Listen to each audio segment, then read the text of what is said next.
Assalamualaikum warahmatullahi wabarakatuh. Bagaimana kabar para juara di pagi yang cerah ini? Alhamdulillah, luar biasa. Allahu Akbar. Yes. Alhamdulillah, wassalatu wassalamu ala Rasulillah. La haula wa la quwata illa billah, amma ba'du. Anak-anakku yang dirahmati Allah Subhanahu wa taala, di kesempatan BSI kali ini, Ustadz Daring ingin mengajak antum semua untuk kembali merenungi bagaimana kita mengamalkan ilmu yang sudah kita dapatkan selama ini. Wabil khusus, di kesempatan kali ini, Ustadz ingin mengajak kita semua untuk merenung kembali ilmu tentang bagaimana berinteraksi dengan sesama manusia atau sesama kita.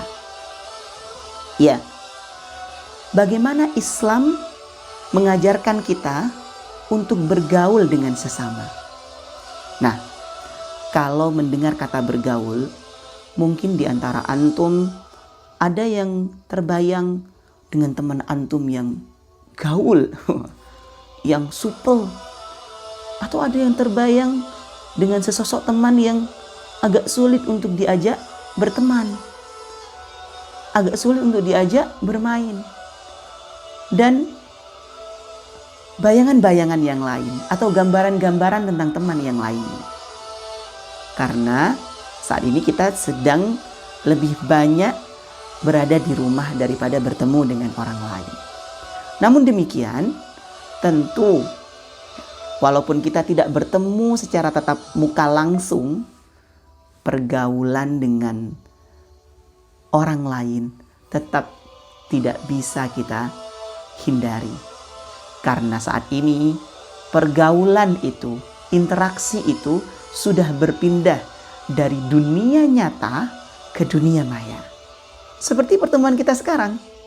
Nah, setelah ini akan ada interaksi antara Ustadz Daring dan antum. Akan ada di antara antum yang tanpa disuruh ngetik, alhamdulillah hadir Ustadz. Akan ada di antara antum yang mungkin mengetik sesuatu yang biasa-biasa saja, atau mungkin ada yang mengetik sesuatu yang bernilai istimewa, mendoakan jazakumullah khair Ustadz. Nah, itu bagian dari wujud interaksi. Baik. Nah, dunia maya ataupun dunia nyata, offline atau online, daring ataupun luring, dalam jaringan ataupun luar jaringan, apapun itu yang penting interaksi, Islam tetap mengaturnya dengan sempurna. Paling tidak, di kesempatan kali ini, yuk kita coba untuk merenung kembali tentang bagaimana berinteraksi dengan 3 golongan. Yang pertama, golongan orang-orang yang sebaya dengan antum atau kita. Ya, bagaimana sih kita berinteraksi dengan orang yang seumuran dengan kita? Kalau kelas 6 misalkan berinteraksi dengan teman-teman kelas 6 atau kelas 5 atau kelas 1 SMP, atau mereka-mereka yang kita anggap masih seumuran. Dalam hal ini masih sesama jenis ya, satu jenis ya, ikhwan dengan ikhwan, akhwat dengan akhwat. Bagaimana caranya?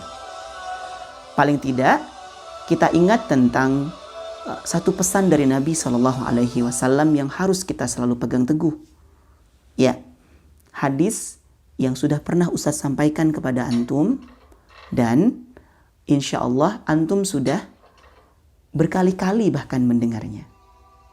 Nah, hadisnya berbunyi, dengarkan baik-baik ya. La yu'minu ahadukum hatta yuhibba li akhihi ma yuhibbu li nafsihi. Enggak sempurna iman salah seorang di antara kalian sampai ia bisa mencintai saudaranya sebagaimana ia mencintai dirinya sendiri. Nah, hadis ini tentu maknanya sangat dalam dan luas. Sampai-sampai urusan kesempurnaan iman dikaitkan dengan bagaimana kita mencintai saudara kita. Iman disandingkan dengan bagaimana perasaan kita terhadap saudara kita sesama. Indah sekali kan Islam itu. Sampai-sampai orang kualitas iman itu disandingkan dengan kualitas kita mencintai saudara kita. Nah, contoh nyata atau contoh konkretnya adalah, misal ketika antum mendapatkan satu hadiah dari guru antum, katakanlah ustadzah atau ustadz daring ya, antum dapat hadiah berupa makanan, misalkan roti, dapat hadiah roti, antum seneng sekali. Nah, saat itu ada sikap yang harus antum tunjukkan sebagai perwujudan dari kesempurnaan iman. Antum kan seneng tuh, misal Mas Ibrahim, alhamdulillah ada dapat hadiah roti, roti bakar, alhamdulillah nggak gosong, roti bakar yang enak, antum seneng. Terus di samping antum ada saudara antum, ada teman antum. Nah, maka sempurnanya iman adalah ketika dia mau berbagi dengan teman. Ana seneng dapat ini, dan Ana juga senang ketika saudara Ana mendapatkan seperti yang Ana dapatkan. Contoh lainnya, antum senang mendapatkan senyuman dari teman antum, maka antum pun akan memberikan senyuman terbaik bagi teman antum. Karena antum mencintai orang sebagaimana antum mencintai diri antum sendiri. Antum suka mendapatkan sesuatu yang baik, maka antum pun ingin memberikan sesuatu yang baik pada orang lain. Sebagai wujud kesempurnaan iman. Yang lebih tinggi dari itu, tentu kita semua ingin cinta, senang, berharap mendapatkan ridho dan surganya Allah Subhanahu wa taala. Maka saat itu sempurnanya iman kita adalah ketika kita pun berharap agar saudara kita sesama muslim juga mendapatkan surganya Allah Subhanahu wa taala. Itulah cara berinteraksi yang terbaik. Itulah cara berinteraksi yang sempurna, yang terpancar dari kesempurnaan iman. Dari kesempurnaan iman yang semacam ini akan muncul kebaikan-kebaikan yang lain. Kalau kesempurnaan iman yang terpancar dalam wujud yang seperti tadi Ustadz sampaikan dalam hadis ini benar-benar kita laksanakan, maka nggak ada lagi yang namanya kata-kata yang kotor. Nggak ada lagi yang namanya tulisan-tulisan yang menyakiti hati saudaranya. Nggak ada lagi wajah masam di depan saudaranya. Karena dia akan selalu memberikan yang terbaik sebagai wujud dari kesempurnaan imannya. Nah, yang kedua, selain interaksi dengan teman sebaya, ada juga aturan Islam atau adab di dalam Islam tentang bagaimana kita berhubungan dengan orang yang lebih tua. Nah, di dalam satu hadis dikatakan oleh Nabi SAW, "Laisa minna man lam yarham saghirana wa yuwaqqir kabirana." Bukan golongan dari kita, bukan golongan kita, bukan golongan kami, orang yang gak bisa, orang yang tidak menyayangi orang yang lebih muda dan tidak menghormati orang yang lebih tua. Nah, ini langsung kena dua hal ini. Tadi sebaya, yang ini sekarang berdasarkan hadis yang Ustadz bacakan barusan, kata Nabi, bukan golongan kami, orang yang tidak bisa menyayangi yang lebih muda dan gak hormat kepada yang lebih tua. Artinya apa dari hadis ini? Kita tahu bahwa interaksi dengan orang yang lebih tua itu adalah interaksi yang didasari atas rasa hormat. Siapapun orang yang lebih tua itu, apakah dia itu adalah orang perempuan, akhwat, ibu-ibu, atau bapak-bapak. Apakah dia keluarga kita, punya nasab dengan kita, atau dia orang lain. Asal dia lebih tua, berdasarkan hadis ini, maka dia berhak untuk kita hormati.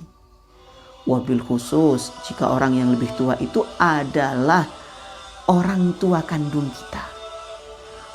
Wabil khusus, ketika orang yang lebih tua itu adalah guru-guru kita. Tentu mereka adalah orang yang lebih berhak untuk kita hormati. Karena ada dalil-dalil lain, ada perintah-perintah lain yang memerintahkan kita, nas-nas lain yang memerintahkan kita khusus berbicara tentang orang tua, khusus berbicara tentang guru. Nah, maka muslim yang baik bukan sekedar orang tua dan guru yang dia hormati. Asal ketemu orang tua, dimanapun dia akan hormat selama orang itu bukan ahli maksiat. Bahkan kepada ahli maksiat pun tatapan kita bukan tatapan lalu benci kepada orang, tapi tatapan kita adalah tatapan apa? Sedih. Kok orang itu begitu? Tatapan iba, kasihan kepada orang yang bermaksiat. Tatapan cinta, kita mencintai dia agar dia mendapatkan hidayah. Luar biasa.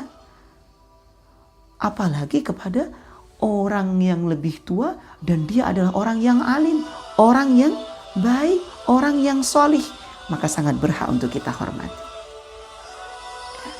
Selanjutnya, bagaimana berinteraksi dengan golongan yang ketiga, yaitu orang yang berbeda jenis dengan kita, ya, berbeda jenis kelamin dengan kita. Ikhwan ketemu dengan akhwat, akhwat ketemu dengan ikhwan. Bagaimana tata caranya? Di sekolah, antum sudah diajarkan dan sudah terbiasa bahkan sejak kelas 1 bahwa ikhwan dan akhwat itu memang kehidupannya aslinya terpisah.